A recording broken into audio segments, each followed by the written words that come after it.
What did you make of practice today, Jimmy? I thought it was solid. I thought the offense executed really well for the most part, consistently throughout practice. Whether it be 7-on-7 or 1-on-1s to 4-minute there at the end, I feel like probably went in the defense's favor. But overall, I thought the offense was clicking. Maybe one of the cleaner days as far as the operation, and then getting the ball to wide receivers or tight ends and not dropping open throws. Is that about where you hope they might be by this point in fall camp, or like how does that you kind of line up with your kind of expectations? I don't kind of look at it like where we should exactly be. I think every day is its own day. We got to come out and just continue to raise the bar of where we were at and chase another standard, regardless if it was a good day or a bad day. So hopefully we take a step and we don't come out flat tomorrow, because I gave them an offense a compliment today, and we'll see. I thought the defense kind of maybe a little lackluster today, and the efficiency and the communication and the effort wasn't the same as what it needs to be. Well, I was going to ask about Parker's hit on Angel toward the end of practice day. Where do you, with that hit, where do you see Parker at right now, and how much did that kind of make up for some of that, lack of energy you mentioned? Yeah, I think it's in a situation where we're thought he's got to make a better decision. It was a great hit, but at the same time, we're not live. Okay, so the different mindset of the running back needs to have some awareness that he's going to get hit.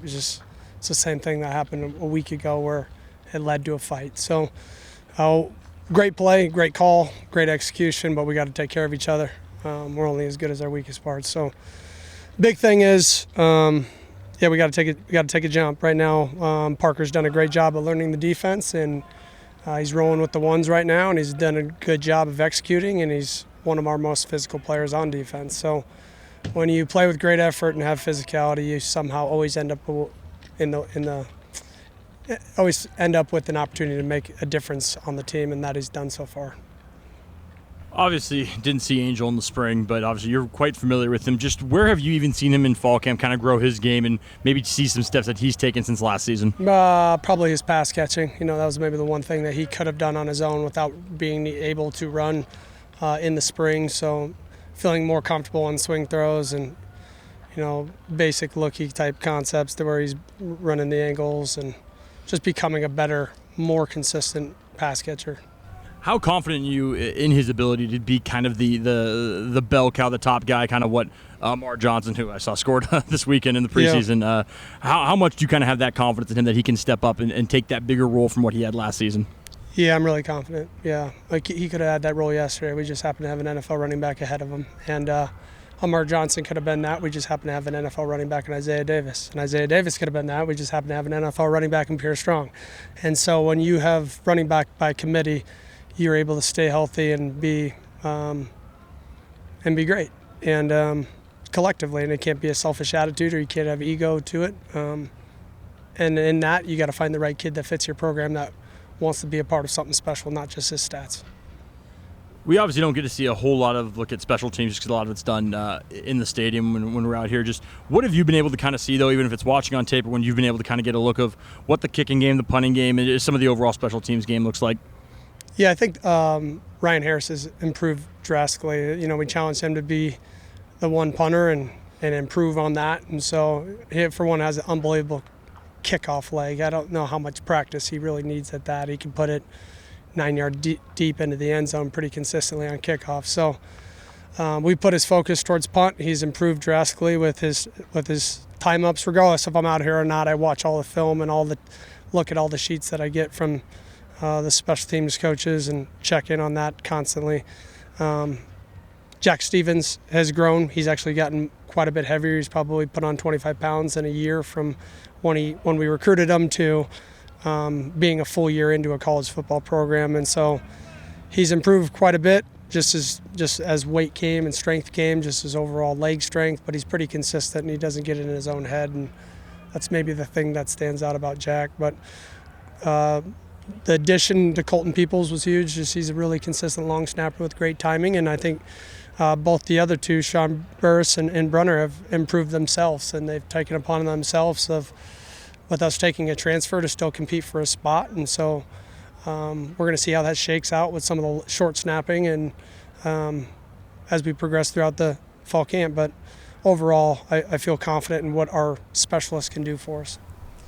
Coach, I'm working on a story about the love of football, and with the NFL and preseason, high school starting, it's always college football that has a special place in the heart of our culture. What is it, do you think, about college football that makes it so special and such so beloved across the country, whether you're in a big football area or a smaller town like a Pullman or even like a Brookings? Why it's so important to us? Yeah, because I think it involves the community and it involves the students, and I think every former alum wants to feel proud of where they went to school. And really, when we play on Saturdays, we are the brand for them as we represent them, and in hopes that we can come out and do our best to make people proud to wear a Washington State hat, shirt, logo in any form. And those things matter, and I think you could feel the spirit of that maybe you don't always feel at the next level.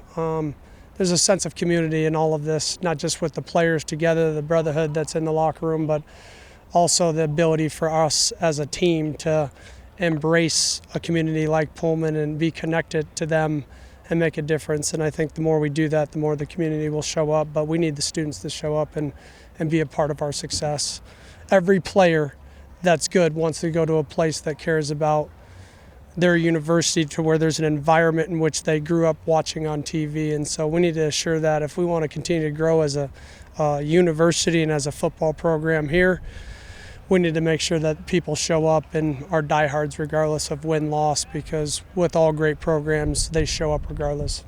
And last one for me, I'm just wondering how that view and that role that college football has played in your life has evolved from the time when you were a player in this sport to now being a coach. Well, as a player, I relished in trying to play in front of large crowds. I loved when had the opportunity to play FBS opponents when I was at the FCS level, because there's a certain edge to you that makes it feel like you were overlooked and didn't get the opportunity. And I can tell you as much talk as there is about how many FCS players are, that's an edge in a lot of these guys' mind, that they are ready to take on that challenge. Regardless if we've played and beat FBS opponents, they still hear it and it still bugs them.